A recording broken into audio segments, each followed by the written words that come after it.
Hello, Dr. Colin. Hello, Shailesh. Yeah. So, good afternoon, everyone. On behalf of whole team, I welcome all of you for the today's webinar for Data Science webinar series organized by Manav Human Atlas Initiative. Myself, Dr. Shailesh Kumar, moderator of today's talk. As you all know, that the total allotted time for the today's webinar is 1 hour, out of which the talk by the speaker will be of nearly 40 to 45 minutes. Then we will have a question answer session of around 15-20 minutes. I request all participants to use Q&A tab at the bottom of your screen to put your queries. I request again to use only Q&A tab to put your queries. All participants can put their queries in between the talk, which will be answered by the speaker during the question answer session. Now, I would like to introduce Dr. Colin Assis, the speaker of today's webinar. Dr. Colin is currently working as assistant professor in biology at IISER Pune. He is a physicist who transformed himself towards neuroscience, where he has completed his PhD at the Center of Complex System in Florida Atlantic University, and worked as a postdoctoral fellow at the SLAC Institute and the University of California, Riverside. His lab is engaged in and have a deep interest in how algorithms are implemented in wetware of the brain. They are looking at the two paradigmic systems in neuroscience. One, the olfactory system, to understand how sensory inputs is represented in the brain. And second, spatial navigation, to understand how the brain makes map of the world and create memories of the places we have visited. It will be really interesting to listen Dr. Colin for his talk on what does the structure of neuronal network tells us about the coding capacity. Now, without taking too much of time, over to Dr. Colin. Dr. Colin, Okay, thanks for joining us. thank you very much, Shailesh, and thanks to the organizers for giving me the opportunity to talk here. Let me share my screen. Okay, is this visible now? Can you guys see? Yes, it is. Yes, Okay, great. All right. So, I've been told by the organizers that I have a captive audience that consists of a large number of undergraduate and master students. And therefore, I thought it to be my solemn duty to tell you that our PhD program, the forms for our PhD program at IISER Pune will be opening very soon. And in biology, we have several streams. So this particular poster pertains to the neuroscience stream, where we have faculty working from molecular mechanisms all the way onto behavior. And so I would encourage you guys to take a look at the website here and think of applying to IISER for a PhD. All right. So now that the advertising bit is done, let me tell you about what the structure of a neuronal network tells us about the coding capacity of the network. And I'll unpack this title over time. But I should tell you that I'm going to situate this story in the context of the olfactory system. And it's an interesting system to look at for a number of reasons. But a lot of the ideas that I present will find resonance not just in the olfactory system, but also in other systems as well. So before I start my talk, I should begin by acknowledging some of the people who have contributed to this work. Much of the work that I'll be talking about was done with Sandeep Chaudhary when he was a student at IISER. And now he's at the Central European University in Hungary. And Pratyush has since been continuing and doing some really interesting stuff related to the projects that I'll be talking about. Rishika, Kunjal, Pavitra have also contributed in various ways, but most of the results that I'll be talking about were related to Sandeep's work. The initial part of the talk owes a great deal to a collaboration with Maxime and Mark. And I'd also like to acknowledge India Alliance, Wellcome Trust DBT for funding, and IISER Pune for support over the years. All right, so a great deal of what my lab does is strangely inspired by what you'll find on an O'Donnell sachet, right? So this one says that humans can smell 8 trillion different scents. Now, it's not entirely clear whether this particular conjecture is true or not, entirely true or not. We're not convinced whether we are astronomically good at smelling or merely spectacularly good at smelling. But regardless of how you look at this, we are particularly good. We can smell anywhere between 10,000 to a trillion odorants by most estimates, right? So the question is, how does the olfactory, the question that I'm going to try and address is, how does the olfactory system achieve such a gigantic task? How does it encode so many different odorants? And in order to get some traction into this, it's going to be important to look at the organization of the olfactory system, right? So if you look at the mammalian olfactory system, here's a schematic that describes the sort of the various pathways that are present in the mammalian olfactory system. So you have this person smelling this rather odd looking flower out here, and there are a number of odorant molecules that then go into the nasal cavity. And inside the nose, you have these neurons, which are in various colors out here. And they have these dangling little processes that you can see at the bottom, right? Now, these processes have upon them proteins known as odorant receptors, right? So odorant receptors are sensitive or preferentially sensitive to some molecules and less sensitive to other molecules that come in this bunch of odors. So for example, if you take this green neuron, it expresses a receptor that is particularly sensitive to this green triangular molecule that you have out here, right? And what happens is that once these odor molecules go and bind to these receptors, it leads to a whole cascade of chemical changes. So that the whole cascade of chemical processes that can ultimately result in this neuron firing a spike or an action potential. Now, the neuron generates an action potential, and this action potential then goes and down the axon, and it innervates neurons that are in the next layer, which in mammals is the olfactory bulb. Right now, all the green neurons out here, you will notice, go and innervate mitral cells in the bulb, which are in a very circumscribed region of space known as a glomerulus. Right, so all the green neurons go to a particular glomerulus. This is a really spectacular discovery, right? That individual neurons express a particular receptor type, and these neurons are spread all around, all over the nose, and all the green neurons go and they go down to this little tiny glomerulus, right? And from there on, it stimulates projection neurons, and from there it goes to the olfactory cortex and other regions of the brain. Right. So this is the general organization of the mammalian olfactory system. However, we're not going to look at the mammalian olfactory system. We are going to look at the olfactory system of this creature out here, which is a locust. Right. So we're going to be interested in the insect olfactory system, and the reason we'll be looking at the insect olfactory system is, first, of course, it has there are far fewer neurons in the olfactory system than you have in mammals. And second, the insects can achieve a lot of the really complicated behavioral feats that mammals can achieve.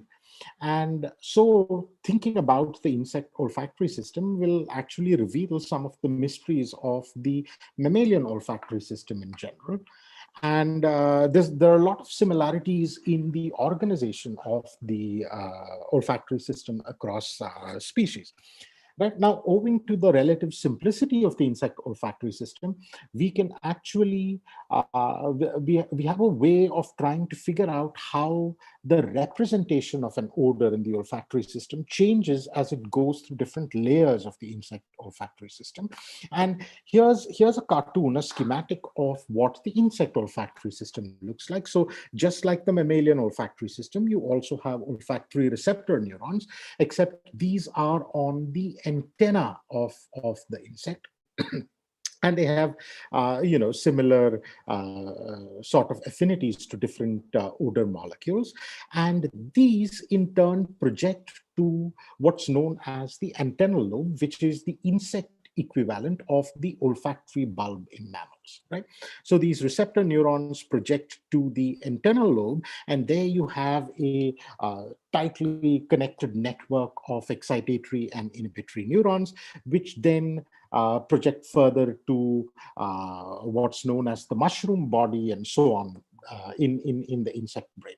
Now, what we're going to be thinking about today is this particular region, the antennal lobe, right?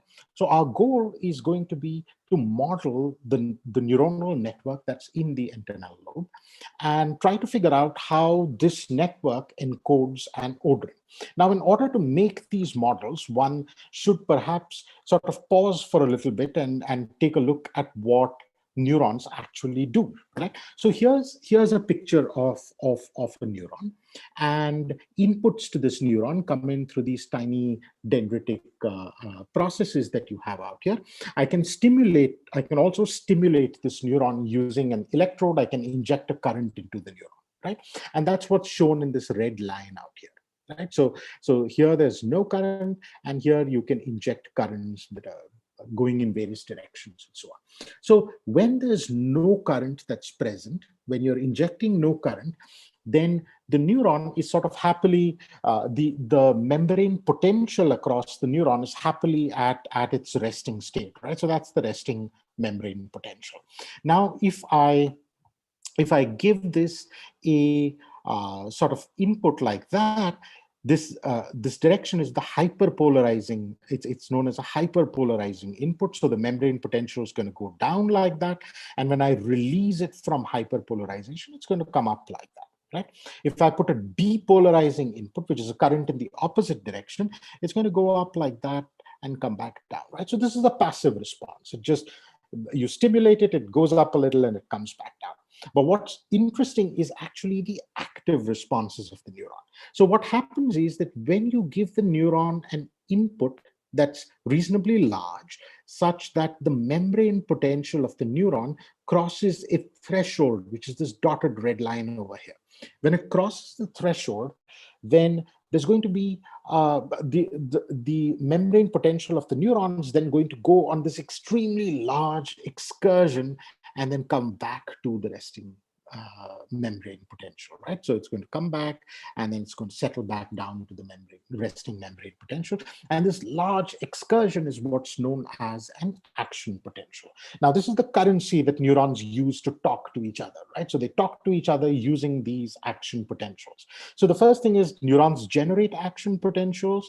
There are a lot of complicated things about neurons that I'm not going to delve into great detail about, but they talk to each other, right? And how do they talk to each other? So here's a presynaptic neuron. You stimulate the neuron, or it gets a bunch of inputs from its apical dendrites. It goes down, it's all added up at the soma, and it generates an action potential. The action potential then goes down the axon, and it goes to a postsynaptic neuron, another neuron that it's sort of stimulating, right? And it connects to the postsynaptic neuron at a junction known as a synapse. So a single spike that the neuron generates goes down to the synapse, and it generates a tiny little blip in the membrane potential of the postsynaptic neuron.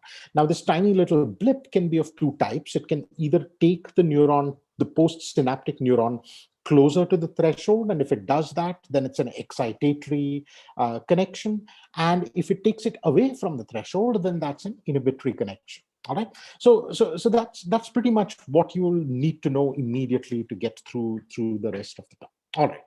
So now let's look at the neurons that are present in the first layer. All right. So here, this is a recording from Bernie Raman and Joby Joseph, where they looked at the activity of receptor neurons. This is in a locus as a function of different odorants. Now, each little line that you see out here is the time at which that neuron fired an action potential, right? So on the left out here, so this 3-oct T2AH, all of these are different odorants that you stimulate the antenna with. And this ORN1A is a particular odorant receptor neuron, and ORN2 is a different receptor neuron. And you present this odor a number of times, and that's why you have a whole bunch of rows of little lines out here. So if you look at this 3-octanol, what you'll see is that this is the 1 second when you present the odor to the locust, and you measure from the neuron ORN1A. And when you look at its response to this odor, you'll see that it doesn't matter whether the odor is there or not. It sort of fires at this noisy baseline rate.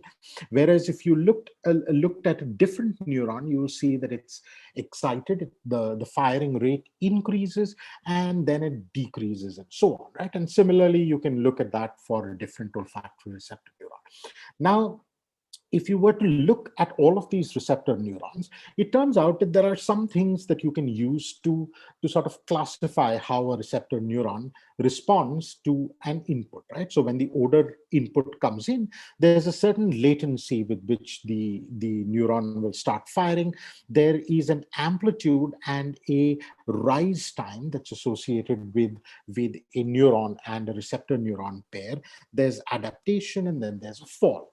Right? Now, if you look at this activity, it seems somewhat straightforward. There are very few variables that describe the activity of this receptor neuron.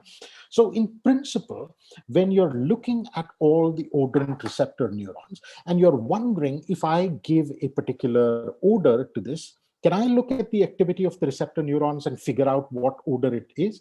And it turns out that at the level of the receptor neurons, the identity of which neuron fired in some of these variables will give you a pretty decent idea of what odor was present, right?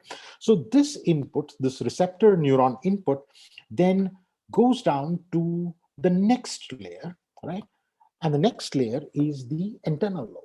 Now, the antennal lobe, like I said, consists of a bunch of projection neurons, and these are the excitatory neurons in the antennal lobe, and a bunch of inhibitory interneurons, or local inhibitory interneurons, that are marked LNs, right? Now, they get input that looks somewhat like that coming into all the projection neurons, right? So different projection neurons are going to get different inputs. Now, here, I think it's important to note a couple of things. One is that the inhibitory interneurons can inhibit each other, right? And they also inhibit the projection neurons. The projection neurons in turn excite the inhibitory interneurons. However, note that the projection neurons don't excite each other, right? So if two projection neurons interact with each other only via an inhibitory intermediary. All right. Now let's look at what the activity of the projection neuron looks like. Right. So here is a recording of the activity of 3 different projection neurons to 2 odors. One is cherry and the other is mint. And what you will see is that each projection neuron fires at a different time in response to the odorant. It fires at different rates, it fires at different times, different PNs are active, and so on. Now, so that's one, right? So when the projection neuron fires matters.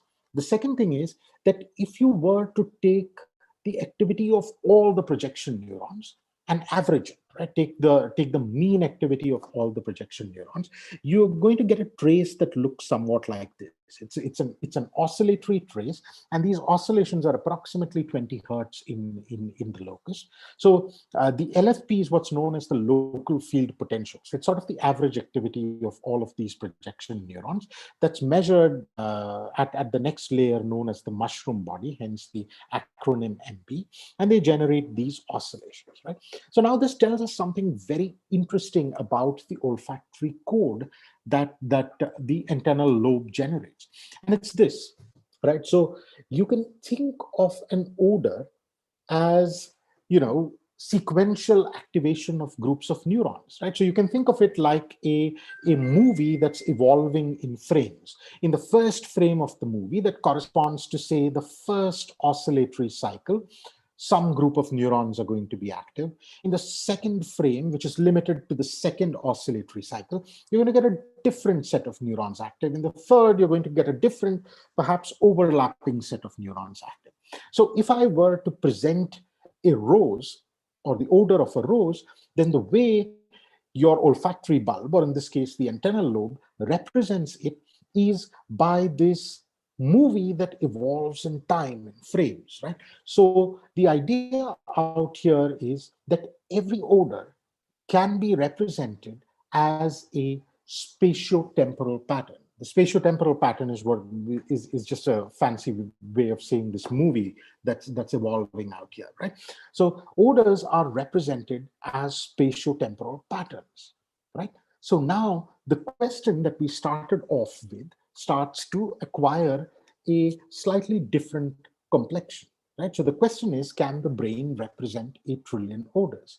And now we can, given what we know up until now, we can rephrase this question a little bit. And this question now transmogrifies. I love this word transmogrifies, and therefore I use it. It just means to magically change in a surprising manner. And it, of course, comes from Calvin and Hobbes. All right. So the question, can the brain represent 1 trillion odors, transmogrifies into this particular question, which is, can a network make 1 trillion patterns? And that's the question that I'm going to try and answer using some very simple computational models. Right. Now, it turns out, and this is going to be at the heart of a lot of things that I'll talk about, is inhibition, right?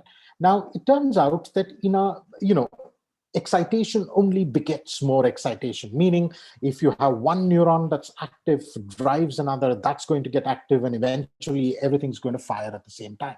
And that's sort of a boring, synchronized spatiotemporal pattern, right? It's not really interesting. It turns out that in order to get sequences, in order to get interesting patterns of activity, you need to have inhibition. You need to have neurons competing against each other. And nowhere is this more evident than if you look at various what are known as central pattern generators that drive movement, or various muscles in different organisms, like in the heart of a leech that has to beat rhythmically, like your heart and mine, or the pyloric ganglion in the stomatogastric ganglion in the crab or the lobster, and so on.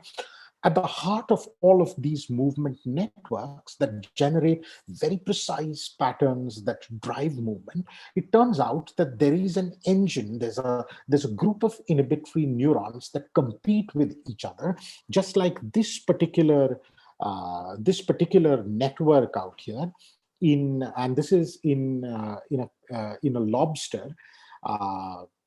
This sort of group of 3 neurons in the lobster gut actually mutually inhibit each other. And due to these mutual inhibitions, due to this competition between the neurons, the inhibition, the antagonistic interactions between these neurons fire at different times, and they follow a very specific sequence. And the sequence can be used to drive muscles in a rhythmic manner, and so on. So it turns out that inhibition is at the heart of a lot of spatiotemporal patterning in the brain. Now let's look at the olfactory system. right? In the olfactory system, you have these inhibitory interneurons, and I'm going to sort of think about these inhibitory interneurons as driving the patterning in the olfactory system, particularly in the locust antennal lobe, and the projection neurons that get input from them are sort of entrained by the activity of these inhibitory interneurons, and that lets you generate a lot of different patterns, right? So now the question is, how do you model this system? All right. So here's the most sort of elementary inhibitory network that you can build, right? So you take one inhibitory neuron and you take another inhibitory interneuron and you make them talk to each other, right? So so the orange guy out here is inhibiting the green guy, which in turn is inhibiting the orange guy. And now because they're inhibiting each other, they're competing with each other. When the orange neuron fires spikes, the green neuron is kicked into submission. It's going to be quiet, right? And then at some point it's going to flip and the green neuron is going to start firing. Now, question of course is, why does it flip? It turns out that if you look closely at the spikes that you have out here, successive spikes are a little later in time, right? So the gap between two spikes increases over time, and that's because of a particular calcium-dependent potassium current that's present out here. And at some point, the time between these two spikes is so large that the orange neuron can't really kick the green neuron down, so it flips up and it takes over in the competition. So if you turn off this particular current, this calcium-dependent potassium current, then only one of the neurons fires and the other just remains silent, right? So here you see this competition between the inhibitory neurons in the antennal lobe. Now, this sort of competitive interactions in the insect antennal lobe lend itself to a very interesting structural perspective, and that's what's known to a structural property known as the coloring of a graph. So bear with me for a second. What's graph coloring, right? What does it have to do with the dynamics of neurons? So graph coloring is very simply a prescription where you take a network, and if two neurons or two nodes of the network are directly connected to each other, then you assign different colors to them. So for example, in this case, this neuron and this neuron are connected to each other, so you assign different colors to them. Now you can take a large random network like that, for example, and let's say this neuron is connected to this neuron, so we know that it has to have different colors. However, it's perhaps not connected to this neuron, and therefore it can have the same color, right? So let's go use this prescription and see what happens, right? So there, so the red neuron is directly connected to this blue neuron, and these guys are not connected to each other directly so that they can be assigned the same color. Now, what does this have to do with the dynamics? Well, we know that the red neuron and the blue neuron, they can't fire at the same time. However, if the entire network is given the same set of inputs, then the blue neurons can fire together, right? So neurons that are associated with the same color would tend to fire together, whereas those associated with different colors would fire at different times. And let's see if this actually, this prediction bears out. So we made a very simple network consisting of three groups of neurons out here. The orange group of neurons connects to all the green and to all the blue neurons. While they don't connect, there are no within group connections in this particular network. Right. So now when you look at this particular system, let's stimulate the whole thing and see what happens. Right. So on the x-axis, you have time, and the y-axis is the identity of neurons. And these little lines are the times when the neuron generated a spike. And what you will see is that the neurons associated with a particular color tend to fire synchronously, whereas those associated with different colors fire at different times. So this antagonistic interactions, this inhibition, gives you a way to generate a whole sequence of patterns, right? So there's this interesting relationship between the structure of the network and the dynamics that it can generate. Now, it turns out that there's often more than one way to color a network, right? So for example, let's take this network with 4 groups of neurons. They're all to all connected. And because they're all to all connected, you have to assign different colors to them, right? So red and green are connected, so they have different colors, and so on and so forth. Now, let's delete these groups of connections that we have out here, right? So when I delete these connections, I have this group out here, this dangling group out here.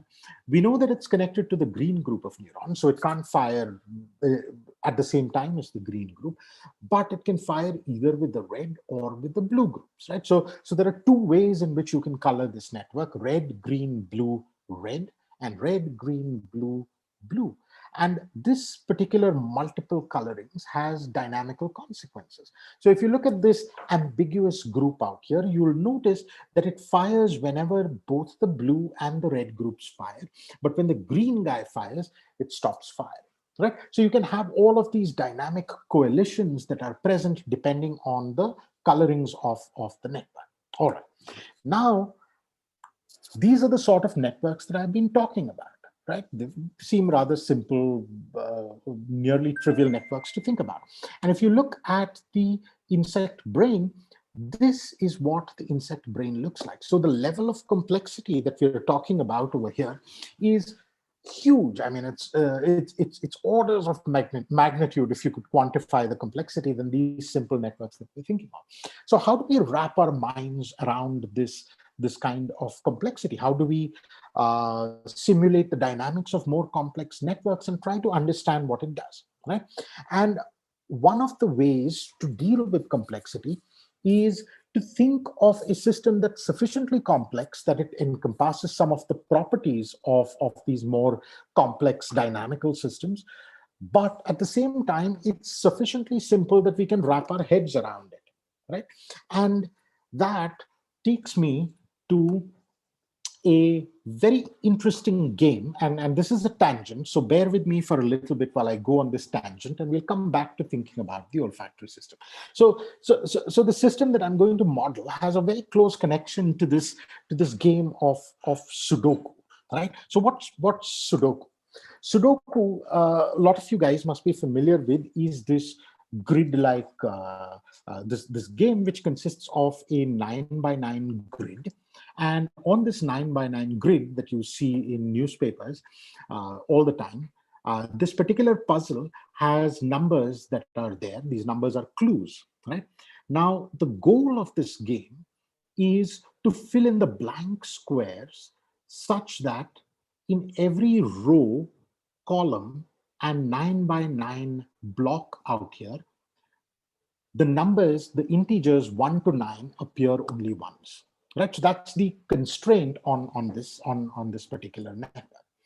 Now, it turns out that if you take, so this particular Sudoku, for example, has a bunch of clues, and given these clues, there is a single solution that this Sudoku has, right? There are no 2 ways to solve this particular problem given a set of clues. What happens when you start taking out the clues? Let's say I start taking out the clues. That introduces some ambiguity and multiple solutions become possible.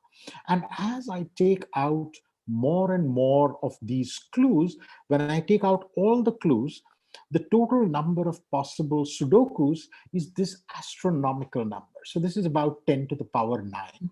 There are more solutions. This one does not account for solutions with, it sort of eliminates solutions with certain symmetries and so on. So it takes out all the redundancy, and despite all of that, you can come up with nearly 10 to the power 9 unique possibilities, right? Now, the question is, what I'm going to try and get to is this.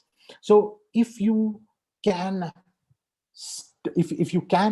construct a neuronal network such that the patterns that the neuronal network generates map to these solutions of Sudoku, then you have a network that generates 10 to the power 9 patterns. And we found, so Sandeep and I, as we thought about this problem, we discovered that we could indeed construct an inhibitory network where the solutions could be mapped to Sudoku, right? And let me tell you about this particular network and how this mapping takes place. Now, how do you construct this network, right? So let's say you have this 9 by 9 grid, and let's stick a neuron in each of the cells in this grid. All right. Now we know that along each row, for example, the cells have to have different numbers. Now let's assume that we can assign a number to the time when the neuron fires, right? So what that would mean is that all of these neurons have to fire at different times. And how do you make sure of that? You connect all of them by inhibition. So if all these neurons inhibit each other, we know that they will fire at different times. Similarly, we also need to set a constraint for each column, right? So all the neurons in a column have to fire at different times, and all the neurons in a 3 by 3 grid have to fire at different times. So these will all be connected via inhibition. And then you go through each of the grids and you do construct a network like this. Now, the neurons that I'm going to simulate out here are not the complicated locust inhibitory neurons, which were based on sort of experimental recordings from the locust internal lobe. These are more sort of ideal canonical neurons that are known as integrate and fire neurons. Now, what these neurons do is that when you hit them with an external input, then the membrane potential of the neuron goes up. And when it crosses a threshold, it generates a spike, right? So if you keep this input on long enough, then it's going to generate a bunch of spikes periodically, right? So you'll get a whole set of spikes periodically. And any periodic dynamical system, you can map it to a circle, right? So for example, that integrate and fire neuron can be mapped to a circle like this, where as you stimulate the neuron, its membrane potential goes, or its phase goes around this particular circle. And you can tell what the membrane potential is. All right, so it goes around the circle, and when it reaches a threshold, it generates a spike, right? So that's the model of the neuron that we have. And you can tell what the membrane potential is by looking at this angle at the phase, what's known as the phase of this oscillator, right? So it goes around. When it comes to a threshold, it generates a spike, right? Now, this spike is what it uses to communicate with other neurons. So what happens when you connect two of these integrate and fire neurons together, right? So here you have two integrate and fire neurons that are exciting each other, right? So here's what happens, right? So the neuron goes around the circle. So it goes from 0 all the way to 2 pi, right? So that's this straight line that you see out here. That's the phase of the oscillator changing over time. And when it hits the threshold, it generates a spike, which is this red dot out here. All right. Now, what happens when the spike is generated? So this neuron generates this spike, and that goes and perturbs the other neuron out here. So what it does is, so this neuron is also happily going around the circle. So let's say it's gone around and it's reached somewhere out here, right? So when it reaches this point, then it encounters a spike that this presynaptic neuron has generated. And what that spike does is that it instantaneously moves the phase of the postsynaptic neuron such that it gets closer to threshold, right? So that's this little blip that you see out here. And these blips move the spike a little earlier in time. So if this little blip hadn't happened, the spike would have occurred out here where this blue dot is, but it occurs a little earlier, right? So excitation tends to advance the spike of the postsynaptic neuron, whereas inhibition will tend to separate out the spikes, right? So if you look at the two integrate and fire neurons over time, you'll notice the top traces are for neurons that excite each other. You'll see that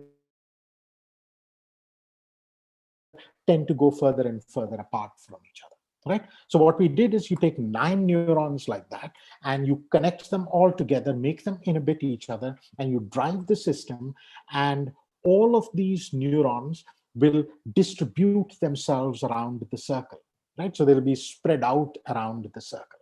Okay, so inhibition is going to send these neurons further apart. Now, let's look at what happens when you take a bunch of these neurons, these, let's say 81 neurons. They're not connected to each other. They're just going around in circles, and you stimulate them. They're just going to go around in circles, generating spikes when they cross the threshold, right? But they're not affecting each other because they're not connected to each other. What happens when you connect them to each other? So here's where we start the simulation, and I've connected, there are 81 neurons out here, and these 81 neurons are connected according to the Sudoku network that I showed you earlier. Now, as the simulation progresses, you'll notice that this group of neurons that started off with some random initial phases are going to settle into into clumps, and it's going to form 9 clumps of neurons as they go around the circle, right? Now, how do these 9 clumps of neurons actually map to a Sudoku solution? And that's what I'll show you out here. All right. So I had a neuron at each of the cells in this grid. Right. Now I'm going to number the grids. Right. So the first one, top left, is 1. That's 2, 3, 4, all the way down here. So that's 9, 10, 11, 12, 13, and so on, all the way up to 81. Right, so that's neuron 1, that's the activity of neuron 1, and that's the activity of neuron 81. Okay, so the blue dots that you see out here are when that particular neuron fired. So let's do something. Let's take a thin sliver of time and find out which are the neurons that fired at that particular point in time. Right, so let's look at that. So that's the first neuron, and that has the number 3. Now let's look at which neuron fired at the same time. That's this guy out here, right? And that's number 17. So that's 9 and then plus 8. So that's number 17, neuron number 17. And note that neuron number 1 and 17 have the same number that's associated with them. The next guy is neuron number 22. And no surprises from here on, all the other neurons that fire at a particular time are associated with this number 3. Right?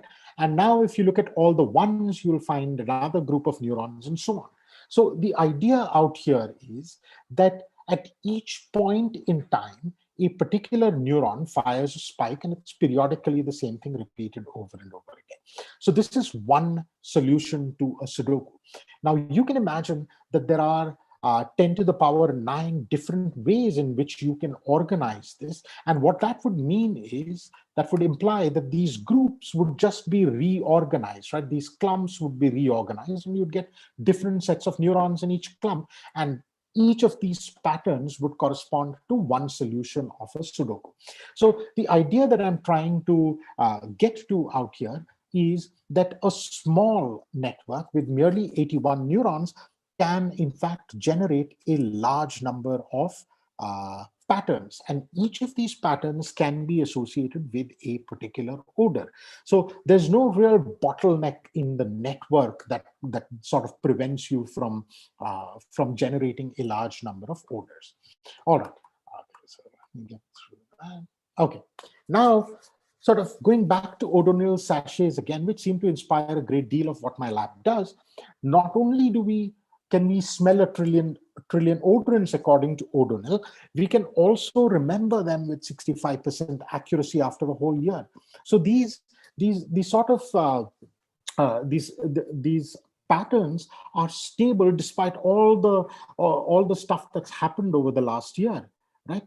And the question is, how do we sort of figure out whether these patterns are stable? One way to do this is to look at, to sort of end up at a solution, to end up at a trajectory, and then perturb that solution and see if the system comes back to that solution, right? So here, I'm going to use a slightly different way of visualizing the system. So I'm going to look not at the absolute phase, but I'm going to look at the relative phase. So I'm going to take this neuron, and I'm going to say that that's phase 0. So let's say that's the yellow guy. This is the phase relative to the 0 phase, and that's going to be the blue trace out here, and the next one will be this light blue trace out here, and so on. So all the neurons are going around in a circle, but the relative phase, the phase with respect to each other, is held kind of constant, right? So that's what you see over time. The phase remains about the same, except at this point around 500 in arbitrary time units, I'm going to blip the system with a random, I'm going to hit the system with a random input. And what that does is it perturbs the system. But what you will see is that for sufficiently small inputs, the system is going to settle back to its original phase. Right. So the phase relationship between these neurons, the Sudoku solution that the system had settled to, seems to be somewhat stable to small perturbations. I'll tell you that if I put an extremely large perturbation, it's going to jumble everything and then they'll go and settle to a different Sudoku solution. But for small perturbations, they seem to be pretty stable, right? Now, what I've shown you so far is that you can sort of encode a profusion of states using a very small network, and these states are in fact stable. So they're great to represent stable odor spatiotemporal patterns, right? Now, why is it that we can generate this profusion of states, and how does this compare to what we know about different networks, neural networks that have been built to store patterns of various kinds, right? So, for example, this particular classic and absolutely spectacular piece of work from Hopfield is one of the is a model of what's known as an associative memory. So the way Hopfield talks about an associative memory is that suppose you have an item that's stored in memory, and this item is H.A. Kramer's and Vanier PhysRev volume 60, issue 2 or page 252, and so on, right? So that's the sentence, right? It's stored in memory. Now, if you give partial information, so if you give information that's just this, it turns out that that's very often enough to figure out what the entire, that's enough to jog your memory, so to speak, and give you a complete representation, right? So what Hopfield did in a Hopfield network is that he provided a prescription that allows one to engineer networks that can make some states stable. So for example, if he wanted to encode this particular pattern that's in quotes, he could encode it in a state of the network. So this 2D cartoon that you have, each point out here can be thought of as some pattern that this network generates. And what Hopfield figured out was a way in which he could tweak the weights of a network such that some of these points, so for example, this pattern, which would be represented by this point out here, becomes stable. Right. And if you give partial information such that you're in the vicinity of this point, then you're going to go and settle into this point, right? So partial information would be good enough to go and settle into this point. And this was what he called an associative memory. Now, a network like this has limitations in terms of what its capacity can be. So there are only a certain number of memories, associative memories, that you can store out here. Right? Because if you have too many of these memories stored out here, then you tend to confuse one with the other, right? You'd want to associate a particular pattern with some location, but it would end up going and falling into another memory. So it turns out that this capacity of this network is just 10% of the total number of neurons, which is n. So given 81 neurons, we would perhaps be able to only fit 8 patterns in using the connectivity of that network based on this prescription. So what helps us put 10 to the power 9 patterns into the network? And the answer is, you can sort of think of the answer by looking at this, right? What does a pattern in a Hopfield network mean? A pattern is essentially a vector of zeros and ones, which tell you whether a neuron is on or off, right? So that's a pattern. So this point out here is a vector of zeros and ones. How does this differ from what we have? Well, we've used an additional dimension, and that dimension is time, right? So our odors are not represented by these static patterns, but they're represented by dynamic patterns that stretch out in time. And by stretching our attractor, so to speak, in time, we are able to encode a lot more states stably than perhaps the Hopfield network can. All right, so I'm going to stop here and sort of getting back to the question of, can the brain represent a trillion odors, or can a network make a trillion patterns? It turns out that a small network can generate a profusion of patterns. So you can imagine what a larger network could do. Therefore, the idea that we can represent a trillion odors is the bottlenecks out here are not in the network itself. The bottlenecks could lie elsewhere that prevent us from storing a trillion odors. They're certainly not in the structure of the network. All right, so I'm going to stop here. I see that I'm slightly over time, and I'm going to stop here and take questions. Sure, Dr. Pali. Thank you.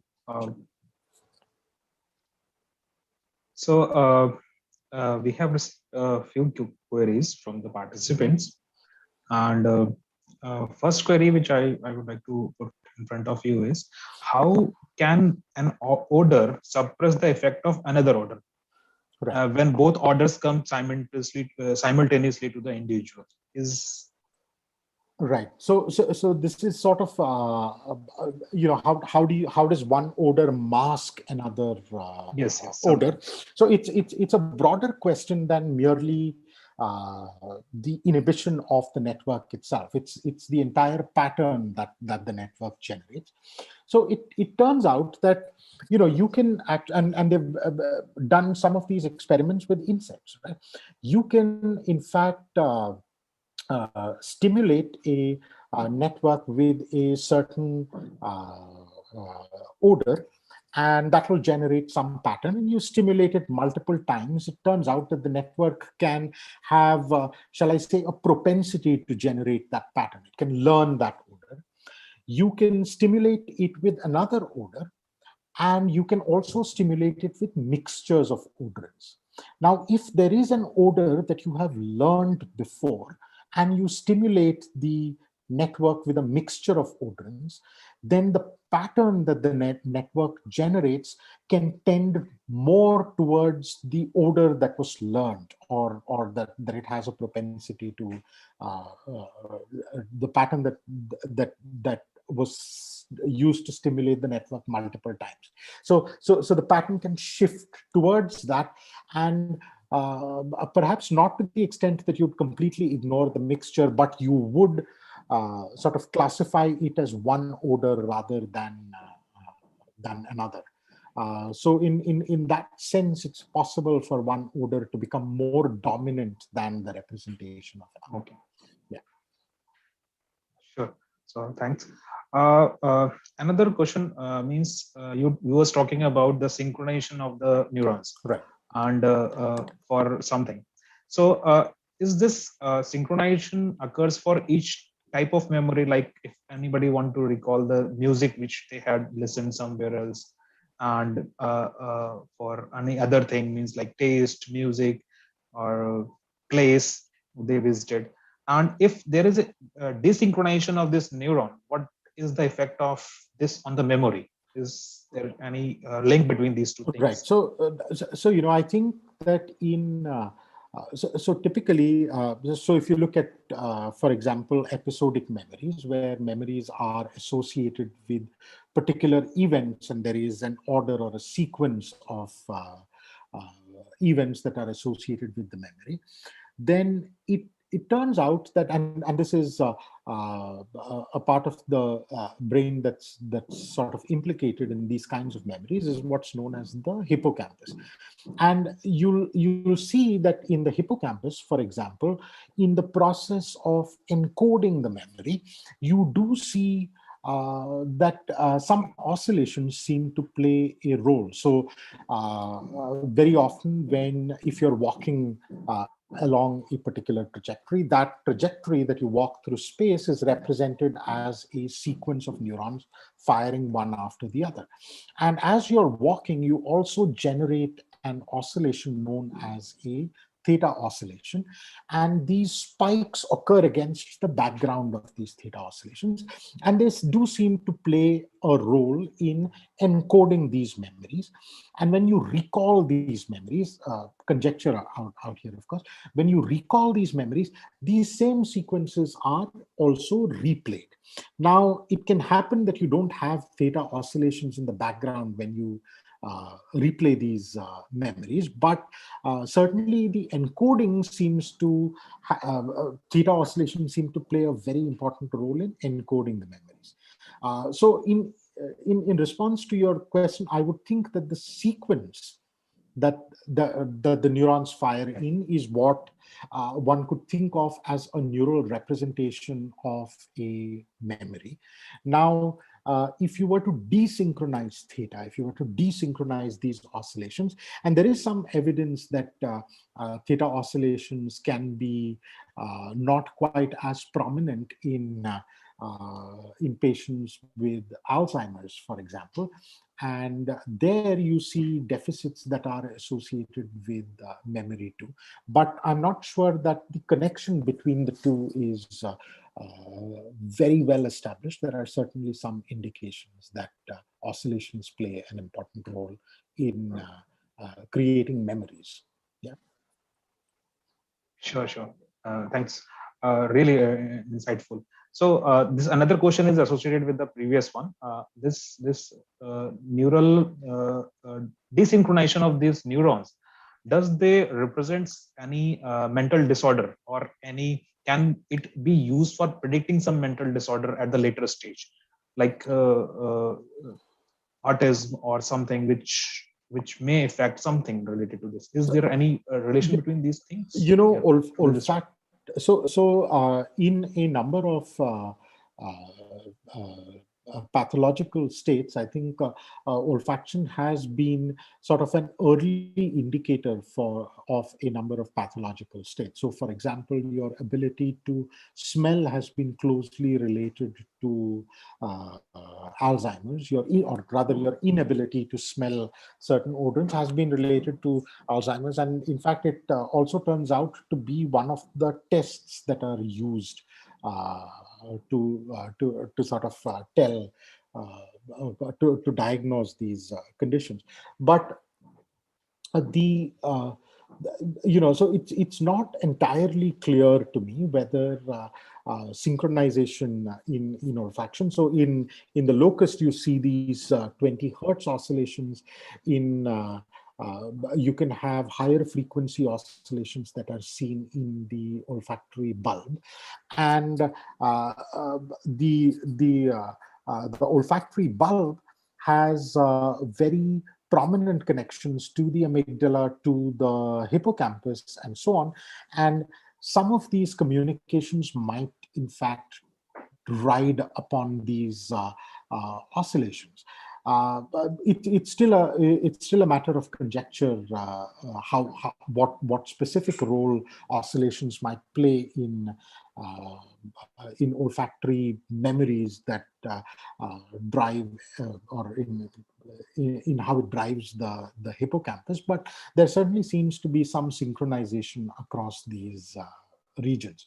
So olfaction is certainly an indicator of some pathological states. However, I'm not entirely clear that it is the oscillatory activity of the bulb that would play a significant role out here. Right? Okay. Sure. Thank you.